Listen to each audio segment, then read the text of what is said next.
구독자 여러분 반갑습니다. 고려대학교 화학과 이광일입니다. 먼저 락스가 어떻게 만들어지는지 어떤 구조인지 간단하게 말씀드릴게요. 염소 기체를 수산화나트륨하고 반응을 하면은 이제 NaOCl이라는 성분이 만들어지는데 이게 바로 락스의 주 성분입니다. 그러니까 염소 기체하고 수산화나트륨이 반응해서 락스를 만든다. 요걸 기억을 하시고요. 근데 이게 화학 반응이라는 것이 오른쪽으로 가는 반응이 있으면 반드시 왼쪽으로도 갈 수 있습니다. 이런 평형 관계 때문에 우리가 락스를 높은 온도에서 반응을 하게 되면 오른쪽으로 가는 락스가 만들어지는 과정도 일어나지만 거꾸로 가는 과정, 즉 염소 기체가 다시 만들어지는 과정도 만들어지는 것입니다. 그래서 락스를 넣고 행주를 삶는다든지 하는 행동은 굉장히 위험한 행동이 될 수 있고요. 그 다음에 이 화학 반응을 거꾸로 돌리는 또 다른 방법이 뭐냐 하면 NaOH를 없애주는, 즉 산성 물질을 넣어주게 되면 이 반응이 또 거꾸로 갑니다. 그러니까 식초라든지 이런 것과 섞으면은 락스에서 염소 기체가 생성돼서 건강에 굉장히 좋지 않겠습니다. 그리고 이 락스는 굉장히 강한 그런 반응성을 가지고 있는데 좀 더러운 화장실에서는 암모니아 같은 것들이 있을 수 있죠. 그래서 변기에 락스를 더러운 상태로 바로 사용을 하게 되면은 클로라민이라는 발암 물질이 생성될 수도 있습니다. 그러니까 락스를 사용할 때는 다른 세제로 좀 닦아낸 다음에 락스를 사용하는 것이 안전하겠습니다. 화장실의 오염 물질을 먼저 보면 소위 물때, 비누때라고 하죠. 그 물때와 비누때가 있을 수가 있는데 물이 마르고 남는 것이 석회석 성분이고요. 그리고 이런 물 속에 있는 칼슘이나 마그네슘 성분하고 비누가 만나서 만드는 게 이제 비누때인데 이런 것들은 산성 물질로 쉽게 제거를 할 수가 있습니다. 그러니까 식초라든지 구연산 이런 걸로 청소를 해주시면 잘 제거할 수 있고요. 그 다음에 우리 몸에서 떨어져 나오는 각질, 이거는 이제 단백질이 대부분이죠. 그리고 피지, 이것은 지방산이 또 대부분입니다. 이런 것들은 염기성 성분으로 제거를 해주면 좋습니다. 그러니까 청소를 할 때는 산성 성분 먼저, 그 다음에 염기성 성분, 그 다음에 맨 마지막으로 표백제, 락스라든지 묽은 락스요, 과탄산 소다 같은 것을 물에 녹여서 닦아내면 표백 살균까지 할 수가 있습니다. 이렇게 청소를 하고 난 다음에 다시 또 내버려 두면은 또 여기에서 세균이 생기고 곰팡이가 생길 수 있잖아요. 화장실이라는 곳이 굉장히 더러운 곳이다 보니 화장실 변기를 내릴 때 비말이 날아오르고 그 속에는 똥도 있고 세균도 있고 이런데 이런 것들 때문에 세균이 다시 많이 생길 수가 있어요. 그러니까 이런 것을 방지를 하기 위해서는 제가 이제 제안을 드리는 것은 화장실 청소가 끝난 다음에 과탄산소다, 우리가 빨래를 할 때 쓰는 표백제 성분입니다. 알갱이를 이 물기가 좀 많이 생기는 곳, 곰팡이가 나중에 잘 생기는 곳, 이런 곳에 조금만 뿌려두는 겁니다. 그러면 물에 이 물질이 녹아서 과산화수소를 만들고 이 과산화수소가 혹시나 있을 세균이나 곰팡이를 죽여버립니다. 이렇게 화장실 청소를 하고 좀 긴 시간 동안 청결을 유지할 수가 있습니다. 솔직히 콜라를 청소에 사용하는 것은 그다지 권하지는 않습니다. 근데 한 가지 우리가 고려할 것은 콜라가 굉장히 강한 산성이라는 거예요. 그러니까 화장실에 물때, 비누때 이런 것들이 많이 있을 수 있고 이 위에 세균이나 곰팡이 또 다른 찌꺼기 같은 것들이 매달려 있을 수가 있으니까 콜라의 산성을 이용을 해서 이런 물때나 비누때를 제거를 하면 오염 물질을 상당히 많이 제거할 수 있는 것은 사실입니다. 그러니까 이렇게 산성 물질 청소하고 그 다음에 세제를 이용해서 닦아내는 요 정도로 하시면 좋을 것 같고요. 근데 이제 실제 이 콜라를 집에서 잘 활용할 수 있는 좋은 방법이 있습니다. 먼저 새로운 콜라를 사올 필요는 없고 먹다 남은 더 이상 마시기 싫은 그런 콜라가 있다고 했을 때 이걸 이제 김을 다 빼세요. 콜라에서 김을 다 뺀 다음에 여기에 녹이 쓴 칼이라든지 프라이팬 이런 것들을 한 30분 담가 놓고 그 다음에 수세미로 닦아내면 녹이 상당히 잘 제거되는 것을 알 수 있습니다. 콜라의 산성이 그런 녹을 제거를 하는 것입니다. 변기에 생기는 오염 물질은 먼저 우리가 이제 소변을 보면은 소변 속에는 실제는 그 칼슘 옥살레이트라고 하는 그런 성분이 녹아 있어요. 근데 이 물질은 또 거꾸로 다시 칼슘 옥살레이트라는 돌멩이 같은 것으로 바뀔 수가 있는데, 소변을 보고 특히 남자들이 변기에 소변을 보고 나면 나중에 노랗게 또는 갈색으로 때가 끼는 것을 볼 수 있는데, 이게 칼슘 옥살레이트라는 거예요. 주 성분은 그렇습니다. 마치 우리의 치아에 치석이 생기는 것처럼 이런 것들이 생기는 것인데, 이 물질은 산성 물질로 쉽게 제거할 수가 있습니다. 구연산이나 식초 이런 것들로 녹여내면 잘 제거할 수가 있습니다. 뭐 콜라도 사용해 볼 수가 있겠죠. 이제 거울이나 수전에 보면 하얀 물때가 끼어 있는 것을 볼 수 있을 텐데, 이것이 바로 아까 얘기했던 석회석 성분이에요. 그러니까 구연산이나 식초로 잘 제거할 수가 있는데, 수전의 경우에는 이렇게 그 식초나 구연산으로 닦아내고 마른 수건으로 닦아내면 뭐 아무 문제가 없을 것이고, 거울의 경우에 우리가 거울을 보면서 세수를 많이 하잖아요. 그러다 보니까 비누도 좀 튈 수가 있고 비누때도 튈 수가 있어요. 근데 이 비누때는 방금 말씀드렸듯이 산성 물질, 구연산 같은 거로 제거할 수 있으니까 이렇게 한번 해보세요.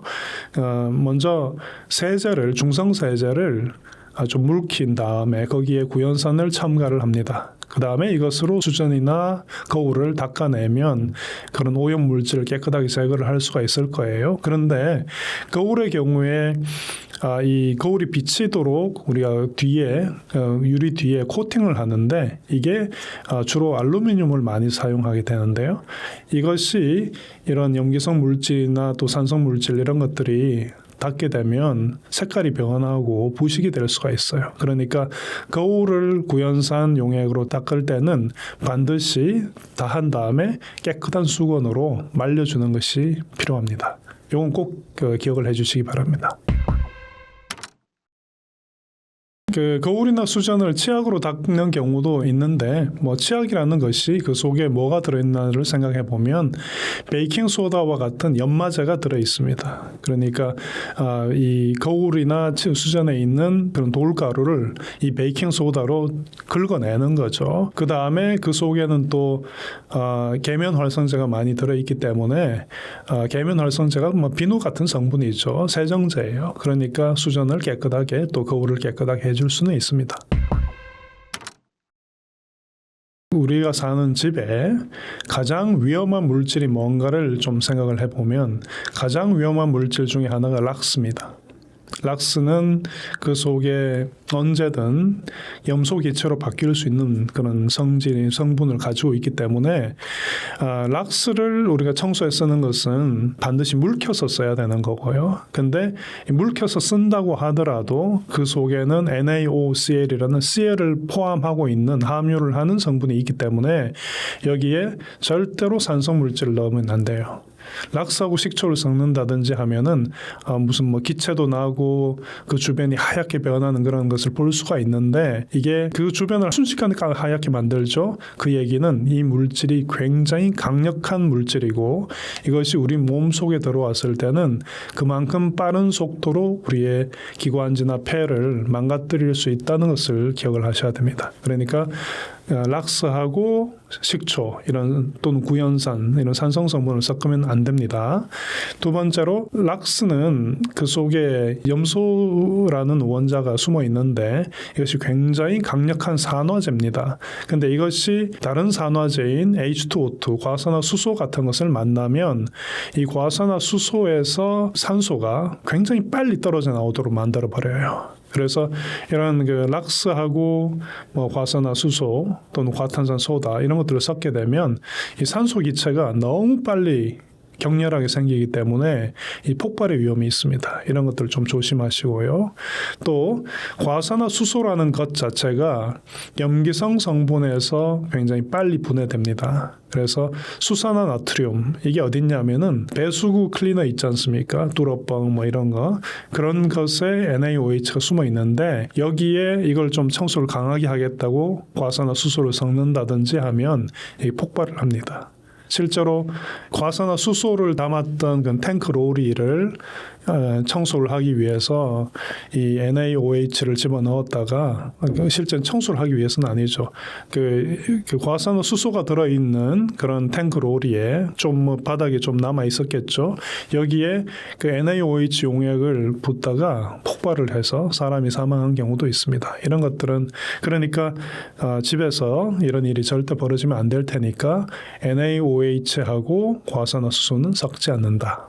요거는 이제 기억해 주시고요. 그 다음에 실제 아이들 그 과학 실험에도 많이 하는 것이 있는데 뭐냐면 베이킹 소다하고 식초 그리고 중성세제, 퐁퐁 같은 중성세제를 같이 섞으면은 거품이 굉장히 빨리 격렬하게 생깁니다. 근데 이런 거품은 CO2, 이산화탄소로 이루어져 있는데, 근데 이제 뭐 이런 것을 이용을 해서 우리가 배관을 청소를 물리적으로 어떤 때를 떼어내고 이런 걸 할 때 사용할 수는 있어요. 하지만 너무 많은 양의 식초와 베이킹 소다 이런 것들을 섞게 되면 역시 격렬하게 반응을 하면서 튈 수도 있고 눈이나 피부를 상하게 할 수 있으니까 이런 것들은 좀 조심해서 사용을 해야 되겠습니다. 예전에 청소 3총사라는 것이 또는 청소 3대장이라고 불리는 것이 있었는데 베이킹 소다, 그다음에 과탄산소다, 그다음에 구연산 요 세 가지 가루인데요.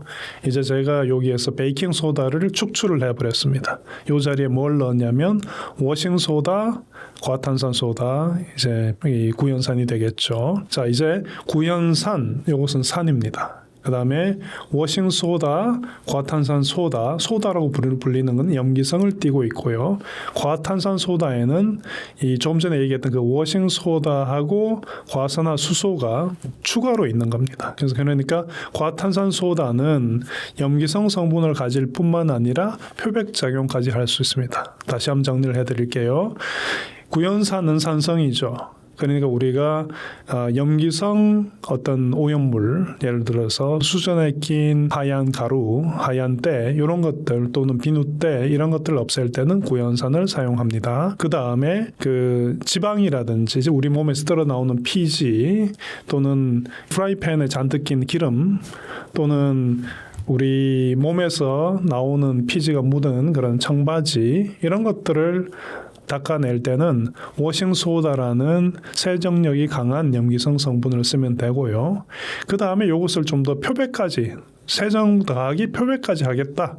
그러면 과탄산 소다를 사용하면 됩니다. 조금만 더 얘기하면 우리가 빨래를 하고 나면 보통 이 세탁 세제는 염기성을 띠고 있어요. 그래서 빨래를 하고 나면 옷이 좀 거칠거칠합니다. 이 염기성 성분은 이 옷에 어떤 염기성 그 염 같은 것들을 생기게 해주는데 결과적으로 이제 옷이 좀 거칠거칠하게 되는데 이것을 중화해주기 위해서 쓸 수 있는 성분이 바로 구연산이라든지 백식초죠.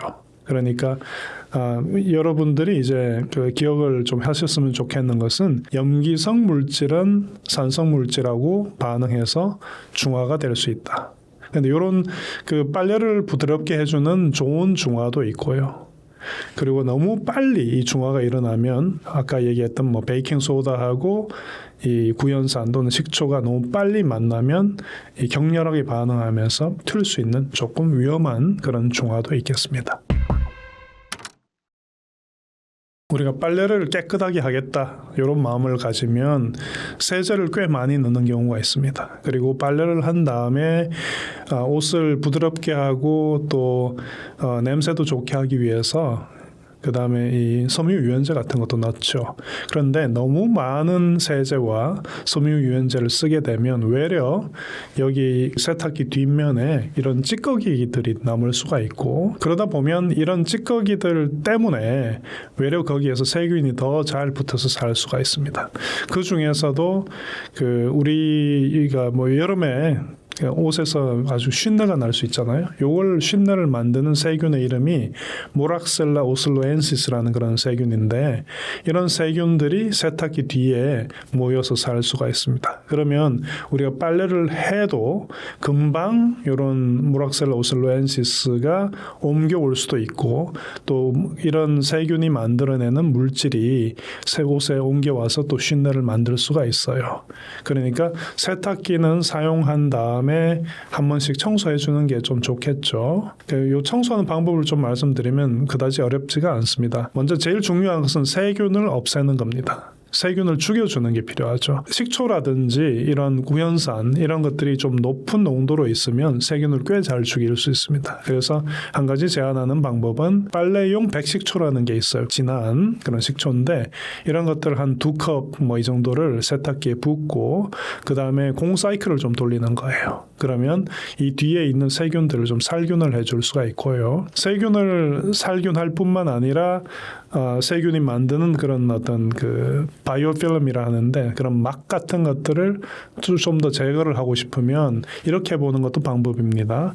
과탄산소다를 뭐 한 컵이나 2컵 따뜻한 물에 녹이세요.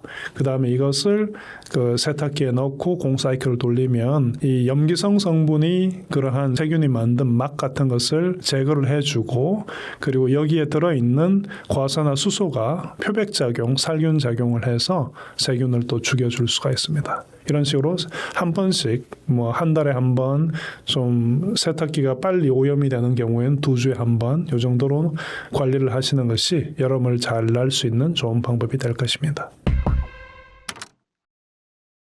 수건에서 악취가 나는 이유는 우리 몸에 있는 모락셀라 오슬로엔시스라는 균이 수건으로 옮겨가기 때문에 그래요. 우리가 몸을 닦으면 몸에 있는 피지 같은 것들이 또는 각질 같은 것들이 자연스럽게 이 수건으로 옮겨가게 되죠. 그리고 세균도 같이 옮겨가게 되는데 수건은 화장실에 보통 두죠. 축축하죠. 그러면 수건에 옮겨간 그런 피지나 단백질을 모락셀라 오슬로엔시스 균이 먹으면서 사는데 이제 물까지 있으니까 또 따뜻하니까 더 잘 살 수가 있죠. 근데 이러한 그 모락셀라 오슬로엔시스가 거기서 살다 보면 4M 3H라고 하는 굉장히 냄새가 아주 고약한 그런 유기산이 생깁니다. 이 유기산은 굉장히 짧아요. 짧아서 휘발이 좀 되고 근데 우리가 희한하게 이 유기산은 양이 별로 없어도 냄새를 잘 맡습니다. 그래서 이것이 조금만 생겨도 냄새가 아주 고약하다고 느끼는데요. 그러니까 우리가 이 수건을 깨끗하게 하는 방법은 2가지예요. 무조건 모락셀라 오슬로엔시스 균을 없애야 되겠죠. 그 다음에 피지나 각질 같은 것이 옮겨간 것을 수건에서 완전히 제거를 해야 되고 마지막으로 이 세균이 만든 그런 유기산을 제거를 하는 게 필요하겠죠. 근데 유기산 그리고 피지 이런 것들 모두 산성입니다. 산성이니까 염기성 물질로 제거할 수가 있겠죠. 그래서 빨래를 할 때 사용할 수 있는 강력한 염기성 물질이 뭐냐? 바로 워싱소다예요. 그러니까 이렇게 한번 해보세요. 수건을 대야에 넣고 물을 담고요. 거기에 워싱소다를 한 2컵 정도 집어넣으세요. 근데 이걸 좀 내버려 두게 되면 워싱소다가 이 수건에 묻은 그런 피지 성분도 비누로 바꿔버리고 그리고 거기에 있는 유기산 성분도 그 냄새 나는 성분 있지 않습니까? 이것도 중화를 시켜서 제거할 수가 있어요. 그 다음에 이 수건을 일반적인 빨래를 하게 되면 냄새가 훨씬 덜할 거고요. 그래도 뭐 냄새를 좀 더 없애고 싶다. 그러면 이제 과탄산소다를 빨래할 때 사용하는 것이 좋겠습니다. 근데 이렇게 해도 또 냄새가 좀 계속 난다. 특히 뭐 사람에 따라서는 냄새가 심한 그런 분들도 있잖아요. 이럴 때는 이 모락셀라 오슬로엔시스를 죽이는 전용 세제도 있습니다. 런드리 세니타이저라든지 아니면 뭐 그 LG 생건에서 나온 피지 모락셀라 이런 제품들을 사용을 하면 모락셀라 균을 선택적으로 좀 잘 죽일 수가 있어요. 그러면 이 냄새 관리를 잘 할 수가 있겠죠. 그 우리 몸에 있는 피지나 또는 우리가 식용유, 또 돼지 기름 이런 것들이 모두 유기산이에요. 이 알킬 체인이라고 해서 탄소하고 수소로 이루어진 그런 사슬 구조가 있고 맨 끄트머리에 COOH라는 부분이 있는데 이 COOH 때문에 이제 유기산으로 됩니다. 그런데 이런 유기산 성분은 염기성 성분을 만나면 비누화 반응을 할 수가 있어요. 비누는 물에 잘 녹잖아요. 그러니까 이런 그 냄새 나는 또는 굳어 있는 이런 기름이 있다고 한다면 약간 따뜻한 물에 먼저 녹이고 물을 넣고 녹이고 여기에 오싱소다를 같이 녹이게 되면 오싱소다가 COOH 부분하고 반응을 해서 비누화 반응을 하면서 이 나쁜 우리가 원하지 않는 물질들을 모두 녹여버려요. 이게 쉽게 제거를 할 수 있습니다. 집에 있는 기름기 있는 그런 음식을 한 다음에 조리 도구라든지 아니면은 그 주방에 있는 그 퓨움 후드 있죠. 주방의 후드에 끼어 있는 필터가 있을 텐데 굉장히 더러울 거예요.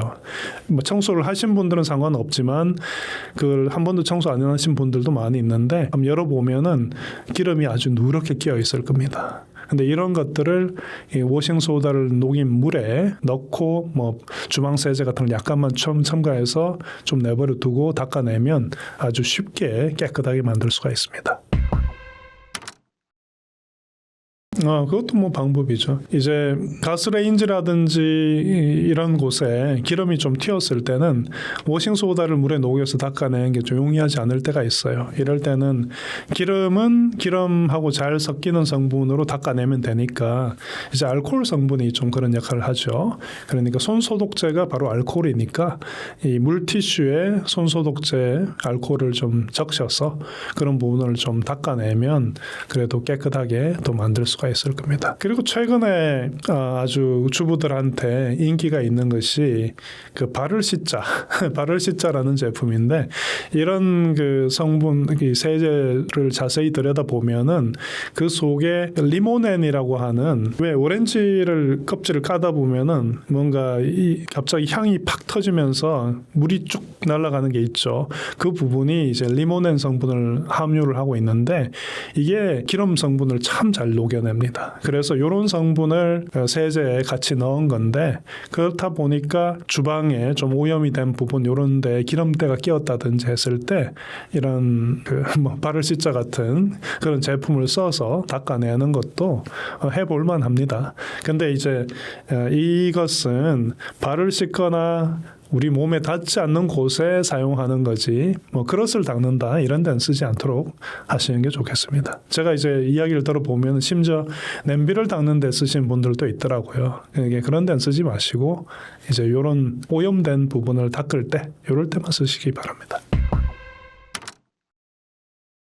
플라스틱이라는 것 자체가 실제는 어떻게 생겼냐를 좀 생각하시면 되는데 고분자라는 굉장히 작은 분자를 여러 개 연결해서 사슬 모양으로 만들어 놓은 그런 것을 우리는 고분자라고 하는데 이런 고분자 알갱이들이 아주 많이 모여 있는 것을 우리가 녹여서 꾹 눌러놨다고 생각하면 돼요. 그게 플라스틱이에요. 근데 그러다 보니 플라스틱의 가장 표면에 좀 약하게 매달려 있는 알갱이들도 있을 수 있잖아요. 그러니까 우리가 생수를 샀다 그러면은 생수병을 만들 때 그 표면에 약하게 붙어 있던 그런 플라스틱 덩어리 이런 것들은 물에 자연스럽게 떨어져 나올 수가 있죠. 마찬가지로 우리가 냉동 밥을 해서 뭐 플라스틱 용기에 담았다. 그러면 플라스틱 용기 표면에 좀 약하게 붙은 부분들은 떨어져 나올 수 있는 가능성이 있죠. 그리고 이것을 냉동고에 넣으면은 플라스틱의 성질 자체가 좀 더 플라스틱 알갱이, 고분자 알갱이들끼리 붙어 있는 성질 자체가 좀 약해질 수가 있어. 그러면 좀 더 쉽게 떨어져 나올 수가 있죠. 그러다 보니 이 밥에 그런 미세 플라스틱이 좀 떨어져 나올 수 있다. 이 정도로 생각하시면 될 것 같고 이것을 이제 뭐 피하려면은 유리 용기 같은데 밥을 담아도 되고 꼭 이 밥을 냉동고에 보관하지 않으셔도 되죠. 밥을 어느 정도만 뭐 5번, 6번 먹을 정도만 밥을 한 다음에 이것을 그 유리 용기에 담아서 냉장고에 보관을 해도 얼마든지 잘 보관할 수 있습니다.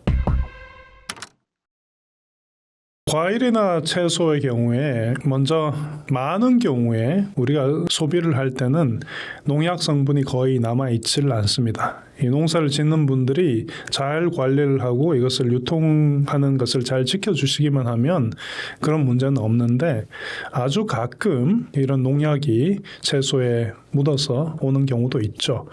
이런 경우가 이제 두려워서 우리가 많이 씻고 그러는데 연구가 하나 있습니다. 어떤 연구가 있냐면 과일에 있는 농약을 여러 가지 용액으로 한번 닦아봤는데 한 10% 정도 되는 식초, 그러니까 우리가 가게에서 사면 그게 한 10% 정도 되는 식초예요. 그 다음에 베이킹 소다를 또 물에 녹이고, 그 다음에 심지어 락스를 담은 물, 그리고 맹물 이렇게 비교를 해봤는데 농약을 제거한다는 측면에서 가장 효과가 있었던 것은 꽤 진한 락스였어요. 근데 그렇게 진한 락스를 이용해서 과일을 또는 채소를 씻진 않죠. 그래서 그건 이제 제거를 우리가 생각해서 아예 제외를 해버리고, 그 다음에 이제 효과가 있었던 것은 그 식초였어요. 식초가 이게 과일 같은 사과 같은 것을 담가 놨을 때 한 20분, 30분 지났을 때 거기에 있는 농약이 꽤 많이 제거가 되더라. 자, 그런데 우리가 이제 현실적으로 좀 생각을 해보셔야 돼요. 누가 그 식초 원액을 그대로 과일을 닦는 데 씁니까?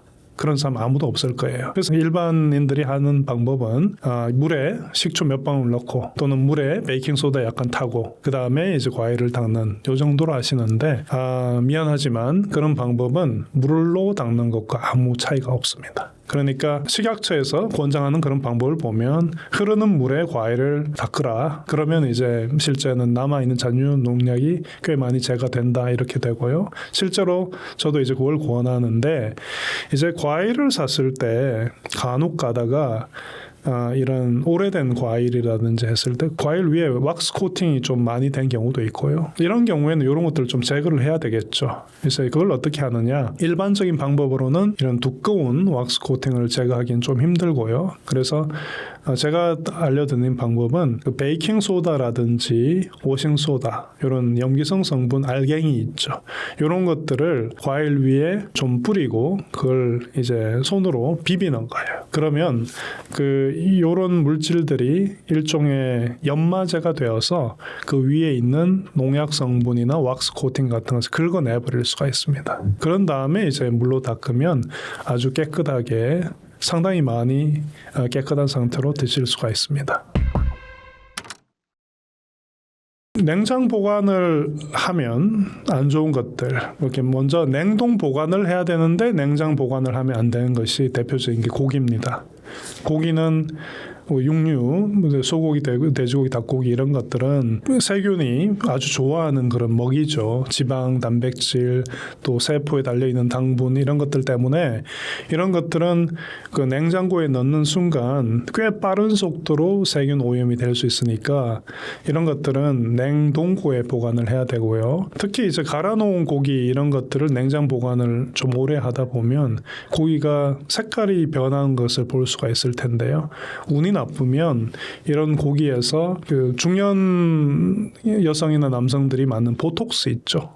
보톡스에 들어가는 보툴리눔 톡신, 독소라고 하는 것이 이 세균이 만들어내게 돼요. 그러면 고기 속에 이런 보톡스의 독소가 생기게 되고, 그리고 이걸 먹게 되면은 몸이 굉장히 아파질 수가 있죠. 이걸 이제 우리는 햄버거병이라 그러는데, 이런 것들을 피하려면 이제 갈아놓은 고기를 냉장고에 오래 두는 것은 안 좋겠고요. 또 안 좋은 것들을 좀 생각해 보면은 과일 같은 경우에 냉장고에 딱 들어가는 순간 익는 과정, 숙성 과정이 완전히 멈춰버리는 그런 것들이 있어요. 그 시간이 지나도 아무 변화가 없는, 그래서 외려 그 순간부터 냉장고 속에 있는 세균이나 이런 것들이 침투하면서 과일을 상하게 하는 그런 경우도 있고, 그리고 좀 따뜻한 지방에서 온 그런 과일이나 열매 또는 뿌리 그런 것들이 또 냉장고에 뒀을 때 냉해를 입는 그런 경우도 있습니다. 좀 대표적인 것들을 제가 좀 말씀드리면은 감자 같은 경우에 그 감자는 이제 흥미로운 화학 반응을 제가 좀 자세히 좀 설명해 드릴게요.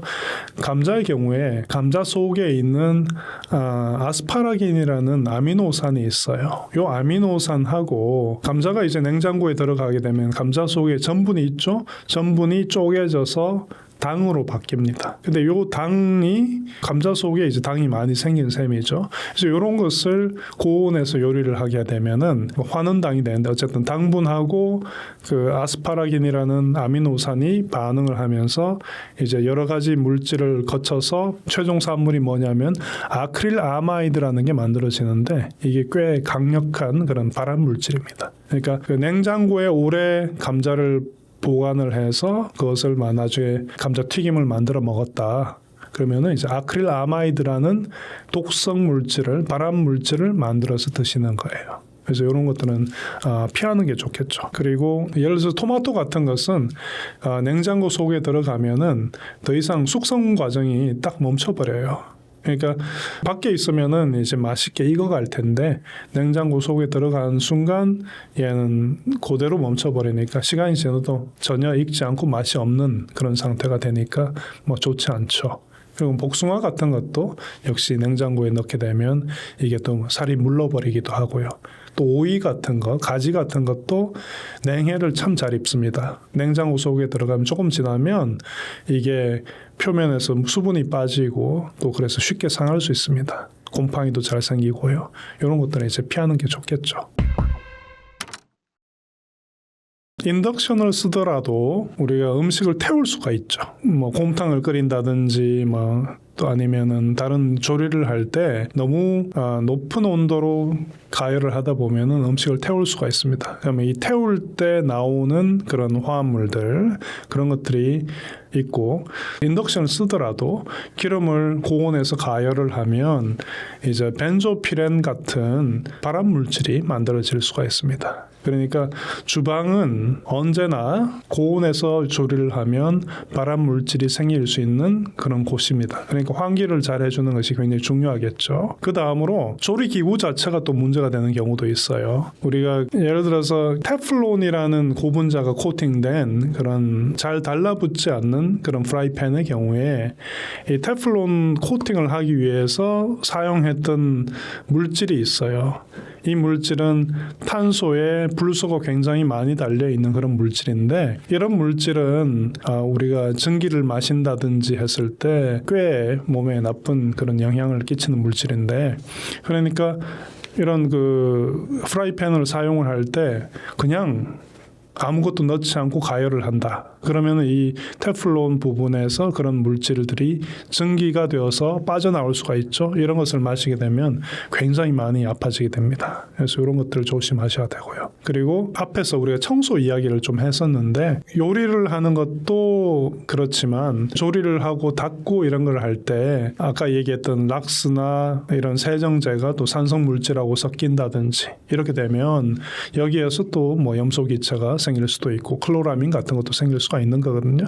그러니까 주방은 언제나 환기가 잘 되는 환경에서 둬야 한다. 이게 이제 제가 드리는 이야기입니다.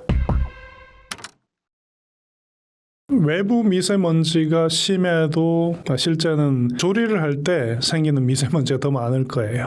그러니까 외부 미세먼지가 높은 날이라고 하더라도 이 조리를 하고 나면 특히 가스레인지 같은 것을 사용할 때는 반드시 문을 열어놓고 하고요.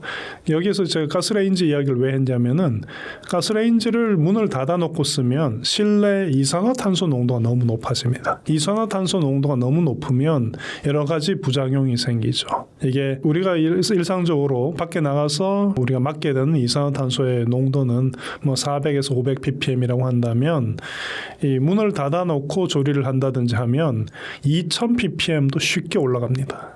2000 ppm이 되면요 학생들의 경우에는 공부가 안 돼요. 잠이 오고 그리고 어떤 그 생각이 흐릿해지는 그런 상황이 되고 5000 ppm 이상의 오래 있으면은 몸에 건강에 문제가 생길 정도의 그런 높은 농도거든요. 그러니까 가스레인지를 쓸 때 이럴 때 반드시 문을 열고 사용하는 습관을 가지시고 그런 다음에 다 조립이 끝난 다음에 그다음에 문을 닫으면 되겠죠. 그리고 공기청정기를 왜 사람들이 안 쓸까? 공기청정기는 쓰는 게 좋아요. 그리고 우리가 실내에 산다고 실내가 실제 깨끗해 보이지만 얼마든지 또 곰팡이라든지 세균, 미세먼지 조리할 때 생기는 이런 거름 같은 것들도 얼마든지 생길 수 있기 때문에 실내에 오래 머무는 경우라고 하더라도 공기청정기를 사용해서 실내 공기질을 깨끗하게 하는 것이 좋겠습니다. 상황이 된다면 그렇게 하는 것을 권합니다. 실리콘 조리 도구는 상당히 안전하죠. 그런데 이 실리콘 조리 도구도 너무 높은 온도에서 사용을 하게 되면 이게 분해를 하면서 거기에서 포말데하이드라는 그런 물질이 나올 수가 있습니다. 이게 이제 우리가 새집 증후군이라고 해서 페인트 속에 숨어 있는 그런 물질이고 머리를 많이 아프게 하고 몸이 아프게 만드는 그런 독성 물질인데요. 그러니까 실리콘 조리 도구도 너무 높은 온도에서는 사용하지 않는다. 200도 이상에서 사용하지 않는다. 이런 것들을 좀 지켜주시고 그 다음에 그보다 더 중요한 것은 실리콘 조리 도구가 실리콘으로만 이루어졌는지를 먼저 좀 체크를 해보세요. 그러니까 그 조리 도구를 샀는데 손으로 이렇게 휘어봤을 때 색깔이 휜 부분하고 다른 부분하고 너무 다르다. 그랬을 때는 실제 실리콘이 이 조리 도구를 만드는 것이 그 실리콘이 꽤 비싸요. 그래서 가격이 꽤 높은데 그러다 보니 좀 양심에 털난 그런 제조업자들이 이런 실리콘에 다른 물질을 섞어 넣어서 만드는 경우도 있습니다. 특히 우리나라가 아니라 다른 데서 오는 그런 물건들은 그런 것들을 좀 조심하셔야 되는데 그러니까 이제 휘어봤을 때 어떤 크랙 같은 어떤 뭐 금 같은 게 생긴다든지 색깔이 다르다든지 이러면 좀 저가의 하급의 물질이다 이렇게 생각하시고 그런 거 사용하지 않는 게 좋겠습니다. 최악의 생활용품은 실내에서 냄새를 내는 것들이 최악의 생활용품이라고 저는 생각합니다. 그 대표적인 것이 우리가 분위기를 낼 때 또는 냄새를 없앨 때 사용하는 향초예요. 향초는 태우게 되면 그름이 나죠. 그름뿐만 아니라 거기에는 여러 가지 유기화합물들이 생기는데 그 중에서도 이 알데하이드라는 물질이 꽤 많이 생길 수가 있습니다. 이 알데하이드는 우리가 술을 마시면 아세트알데하이드라는 것이 그 알코올로부터 생겨서 우리 간 세포를 죽이고 뇌 세포를 죽이죠. 그리고 이 그 새집 증후군을 유발하는 포말데하이드도 역시 알데하이드입니다. 그러니까 이런 작은 알데하이드는 독성이 굉장히 강하다고 생각을 하셔야 되고요. 이런 독성이 강한 알데하이드가 바로 향초 같은 것을 태웠을 때 나오는 거예요. 그러니까 잠깐 분위기를 잡기 위해서 쓰는 것은 괜찮으나 이것을 너무 자주 사용을 하는 것은 권하지 않고 외려 이런 향초를 쓰더라도 공기청정기는 털어놓는 게 좋겠죠. 그리고 마찬가지로 이 디퓨저 같은 것도 디퓨저 속에는 이 여러 가지 향료가 섞여 있습니다. 그런데 이런 여러 가지 향료를 섞기 위해서는 소위 프탈레이트라는 물질을 써야만 돼요. 근데 이 프탈레이트라는 물질은 우리가 실제 뭐 향수라든지 이런 다양한 화장품에 쓰이는 그런 물질인데 이게 환경 호르몬으로 좀 의심을 받고 있습니다. 즉 우리 몸 속에 들어왔을 때 우리 몸에 있는 호르몬의 흉내를 내면서 건강을 해치는 그런 물질이 될 수도 있으니까 이런 그 디퓨저나 향초 뭐 이런 것들은 좀 되도록이면 사용을 안 하시는 게 좋고요. 사람에 따라서는 이런 향을 좀 지속적으로 맡으면 이제 편두통이 와서 생활이 좀 힘든 그런 분들도 있으니까 자기 본인이 생각을 했을 때 몸이 좀 뭔가 안 좋다. 그럼 당장 사용을 그만하는 게 좋겠습니다. 그 다음에 또 우리가 조심해야 되는 것이 뭐 이 플라스틱 재질로 비닐 같은 재질로 된 샤워 커튼이나 요가 매트 플라스틱으로 만들었죠. 이런 요가 매트나 샤워 커튼을 처음 사게 되면 냄새가 좀 많이 날 수가 있습니다. 그런데 이 냄새가 난다 좋지 않은 거예요. 여기서 유기용매가 나오게 되고 이런 유기용매들은 우리 몸에 절대 좋을 수가 없습니다. 그러니까 이런 것을 실내에서 사용을 하겠다는 마음을 가지신다면은 베란다라든지 복도에 한동안 두어서 냄새를 다 빼낸 다음에 그 다음에 이제 집 안으로 돈으로 들여서 사용하는 게 좋겠고, 그 다음에 이 요가 매트 같은 경우 너무 오래 쓰면은 또 부스러기가 생기죠. 이런 것들을 사용하면서 뭐 그 위에서 뛰고 그러고 그러다 보면 집안에 미세먼지가 굉장히 많이 생길 수가 있습니다. 근데 단순한 미세먼지가 아니고 미세 플라스틱이에요. 그러니까 미세 플라스틱 먼지를 우리가 마시게 되는 것이니까 이런 것은 건강에 굉장히 좋지 않은 그런 제품이라 할 수 있겠죠. 그러니까 요가 매트나 이런 것들을 사용할 때 너무 오래 쓰지 않는다. 뭔가 상하고 있다? 그러면 이제 버리는 게 좋겠습니다. 그 다음에 우리나라 사람들이 참 많이 아끼십니다. 그래서 플라스틱 병 같은 것을, 일회용 병 같은 것도 한 번 쓰고 아까우니까 또 재사용을 하고 그러는 경우가 많은데, 일회용으로 만든 그런 플라스틱 병들은 이유가 있는 거예요. 조직 자체가 그렇게 조밀하게 만들어지지가 않아요. 그러니까 한 번 쓰고 또 쓰고 이렇게 되면은 거기 표면에서, 플라스틱 표면에서 많은 양의 미세 플라스틱이 떨어져 나올 수가 있어요. 그러니까 이런 플라스틱 일회용 제품을 재사용하는 것, 이것은 이제 결코 좋지가 않죠.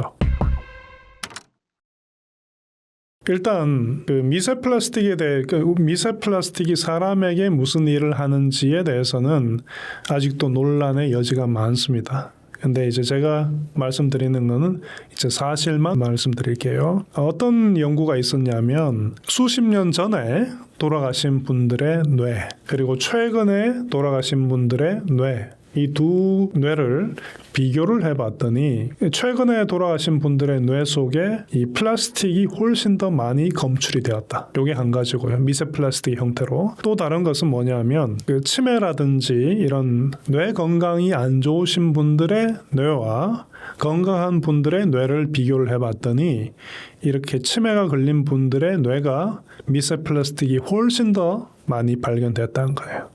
두 가지 사실이죠.